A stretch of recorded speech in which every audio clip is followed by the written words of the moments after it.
Sailors who survived the waters off the southern tip of Africa kept coming back with the same description: a hole in the sea.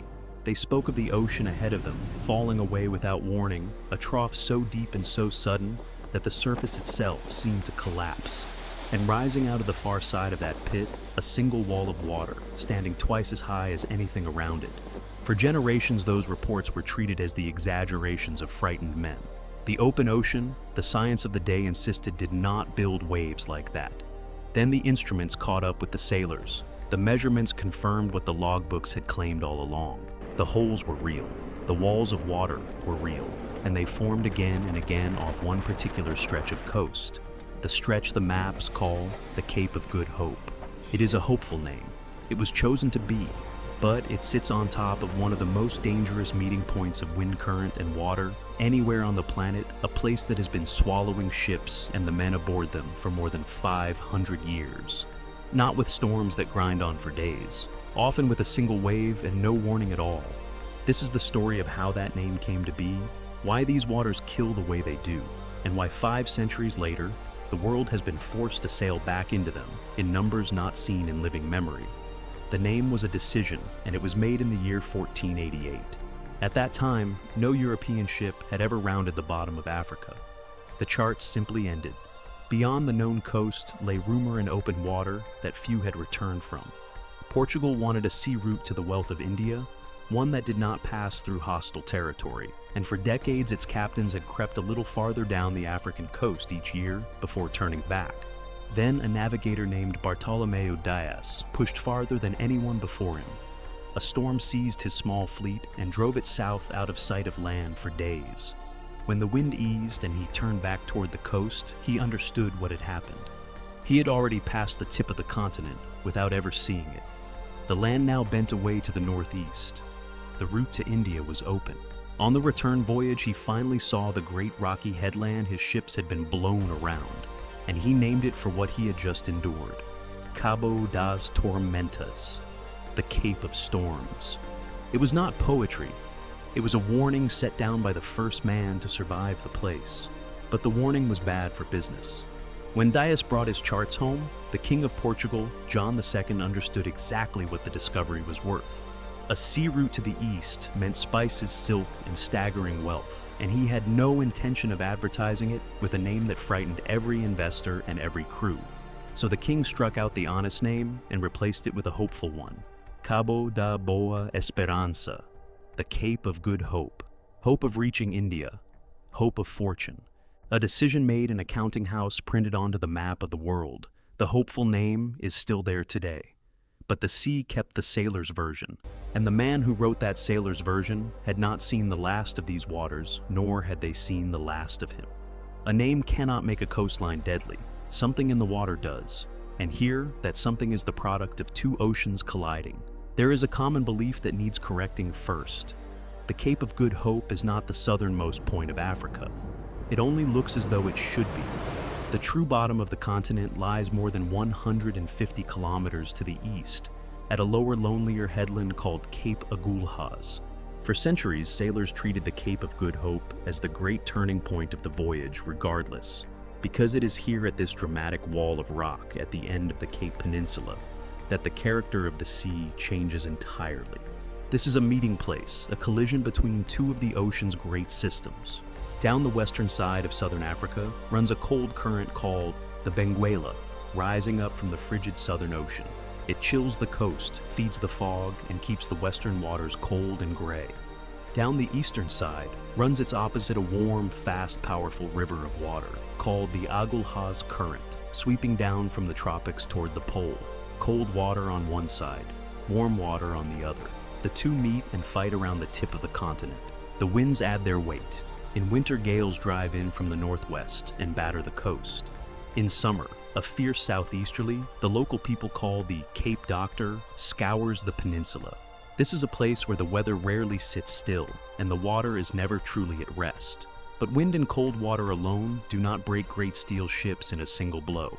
Storms cause damage everywhere. What makes the Cape genuinely deadly is that warm current on the eastern side.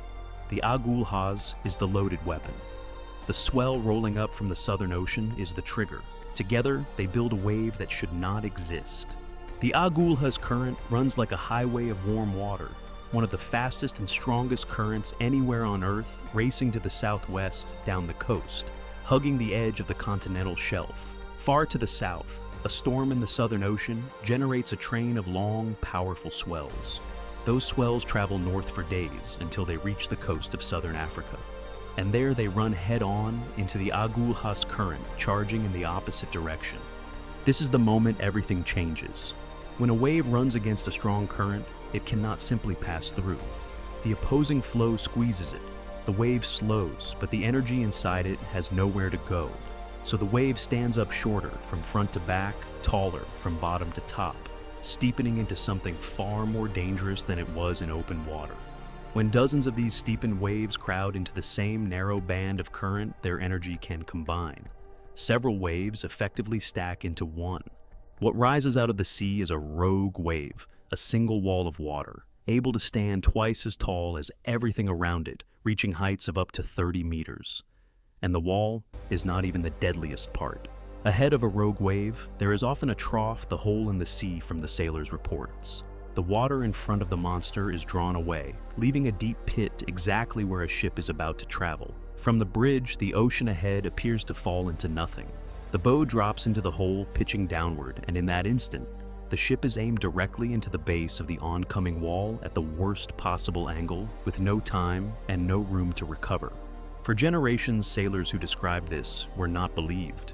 Their accounts were filed away as exaggeration because the accepted science held that the open ocean could not produce such a thing.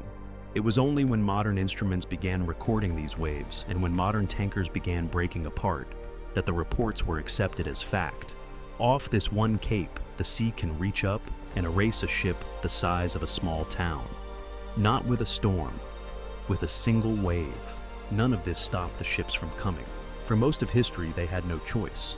Once Deadliest proved that a ship could round the bottom of Africa, this brutal headland became the single most important gateway on Earth, the hinge of global trade. A voyage from Europe to the wealth of India-China and the Spice Islands without crossing hostile land had exactly one path down the length of the Atlantic around the Cape and up into the Indian Ocean. The Portuguese ran the route first and named their long, punishing voyage the Carreira da India, the India Run. It was among the deadliest regular journeys in the world. Ships were lost to storms, to scurvy, to starvation, and above all to these southern waters. Losing a substantial share of the men and vessels that set out was simply accepted as the cost of the trade. Then the Dutch arrived and grasped something crucial. A ship could not make the voyage in one breath. Crews were dying of thirst and disease long before they reached Asia. They needed a place to stop for fresh water, fresh food, and repairs precisely at the halfway point, precisely at the most dangerous corner of the journey.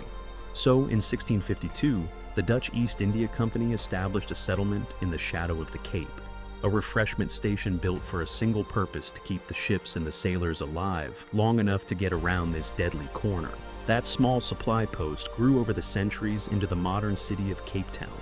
The city exists because the sea here was too dangerous to cross without a place to rest.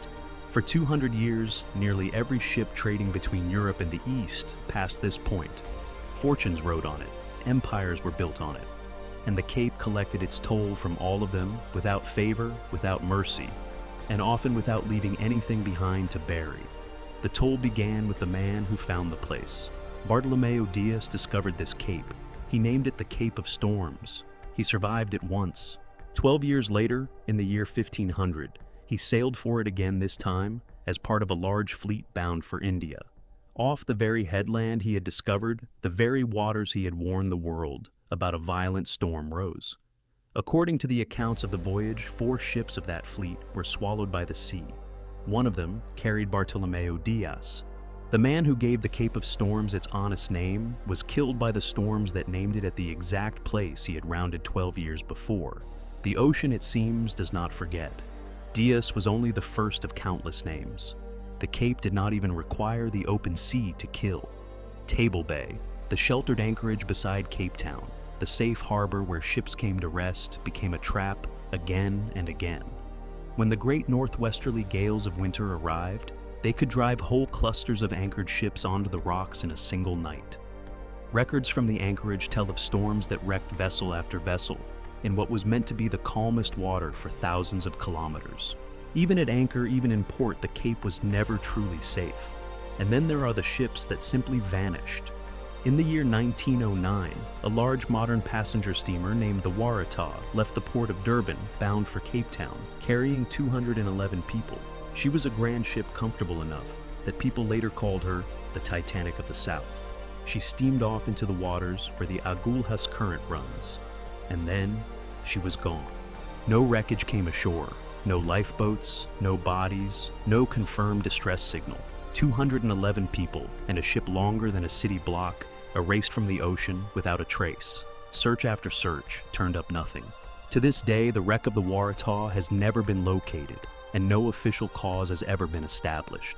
But the leading theory points directly at this coast's signature killer, a rogue wave in the Agulhas current, striking a ship that some believed rode a little too high in the water. One wall of water, one hole in the sea, and a great ship gone. It remains one of the enduring mysteries of the ocean. It would be easy to assume such danger belonged only to the age of steam and sail, that modern steel radar and engines had long since tamed the place. They had not.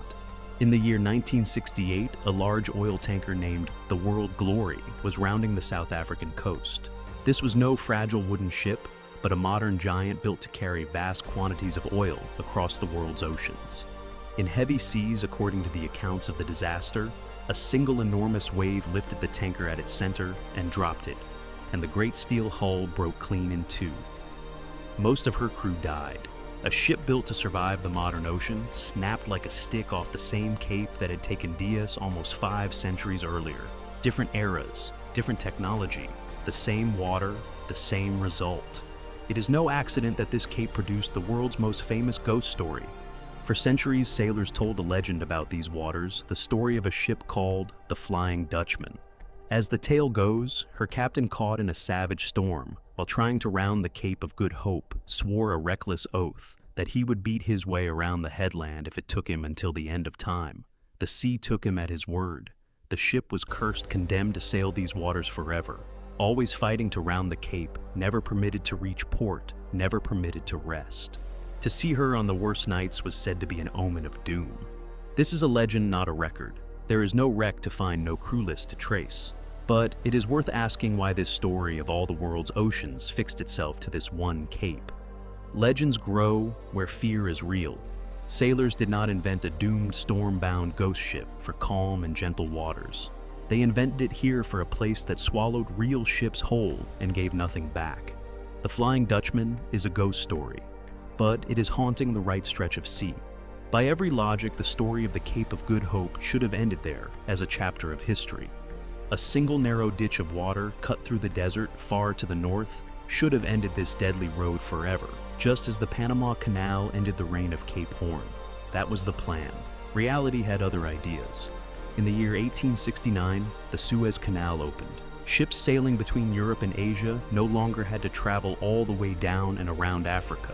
They could cut straight through from the Mediterranean to the Red Sea, saving thousands of kilometers and weeks at sea. With that, the Great Golden Road around the Cape of Good Hope fell silent. The deadly corner that empires had been built upon became almost overnight a detour, a backwater history. The ocean and the world refused to leave it in the past. Some ships are simply too enormous to fit through the canal at all.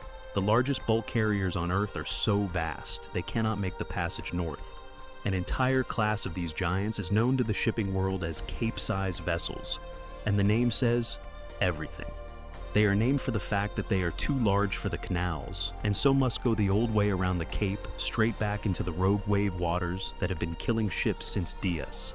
And there are moments when the shortcut itself becomes too dangerous to use. Since late 2023, that is exactly what has happened.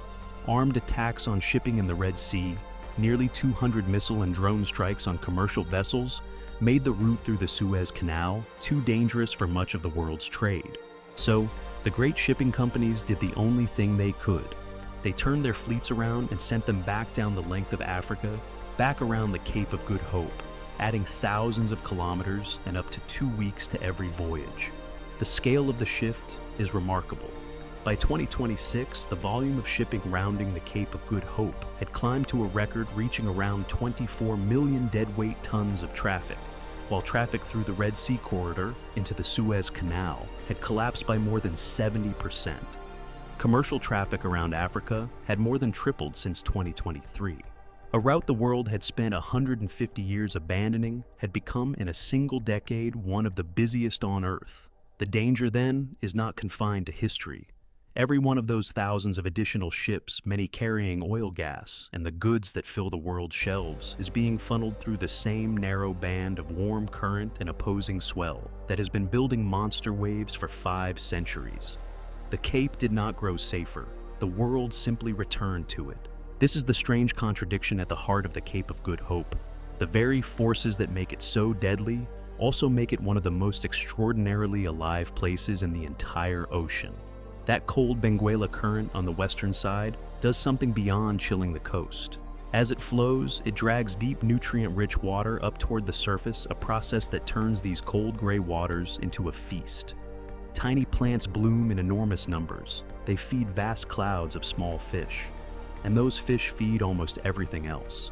Once a year, this coast hosts one of the greatest wildlife events on the planet, as countless millions of sardines surge along the shore in a river of silver so vast it can be seen from the air, pursued by dolphins, sharks, whales, and diving seabirds in a feeding frenzy that stretches for kilometers. Great whales migrate through. Seals crowd the rocks. And in the cold water near the peninsula, some of the ocean's most formidable predators, the great white shark among them, come to hunt. The same collision of currents that stacks waves into killers also stirs the ocean into a cauldron of life.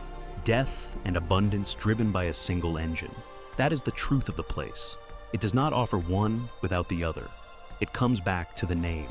A king chose those words to sell a dream of fortune, and to bury the honest warning the man who found the place had tried to leave.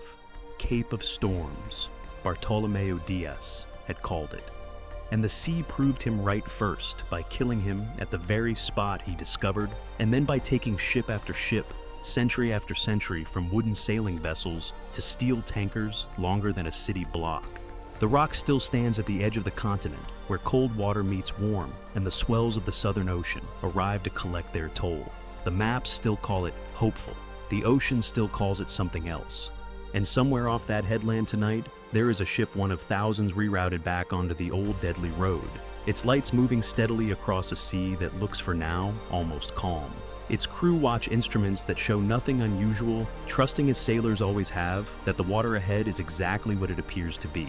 The Cape of Good Hope has waited 500 years to remind them that it is not. More of the world's deadliest waters and the ships they kept in the films that follow. The next lies off the coast of North Carolina, a stretch of sea that has wrecked so many vessels it earned a name of its own. The Graveyard of the Atlantic.